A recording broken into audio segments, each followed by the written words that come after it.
নমস্কার। পতাকার পাঁচ রং, কবি সুকান্ত আচার্য।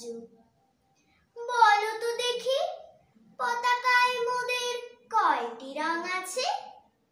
শিক্ষক এসে শুধালেন হেসে দ্বিতীয় শ্রেণীর কাছে। একসাথে মিলে সব ছেলে বলে চিৎকার করে জোরে, তিনটি বর্ণ রয়েছে রাঙানো জাতীয় পতাকা জুড়ে।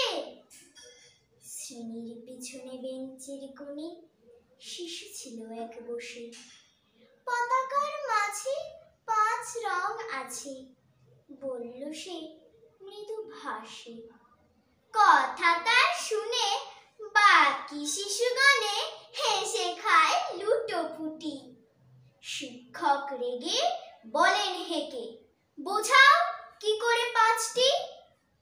মাথা নিচু করে ভয়ার্ত স্বরে সরল শিশুটি বলে, ওপরে গেরুয়া, মাঝখানে সাদা, সবুজ আছে তার তলে, আর আছে আঁকা গোলাকার চাকা, নীল রং আছে এতে।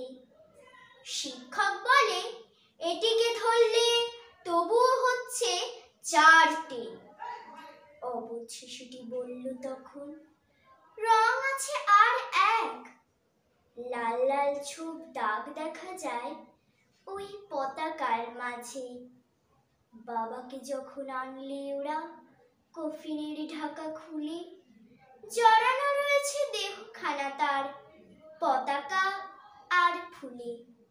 রক্তের দাগে ছিল লাল ছোপ ওই পতাকার মাঝে। এই নিয়ে মোট হলো পাঁচটি, এবার তো ঠিক আছে? সরল শিশুটির জবাবখানি কাঁপিয়ে দিল বুক। অশ্রু এলো নয়ন ভরে, শুকনো হলো মুখ। আজও যারা দেশের জন্য করছে বলিদান, স্বাধীনতার শহীদ সম তাদের অমর প্রাণ। হয়েছে স্বাধীন, পেরিয়ে গেছে ৭০টি বছর। দেশ বাঁচাতে যাচ্ছে যে প্রাণ, রাখছি কি তার খবর? নমস্কার।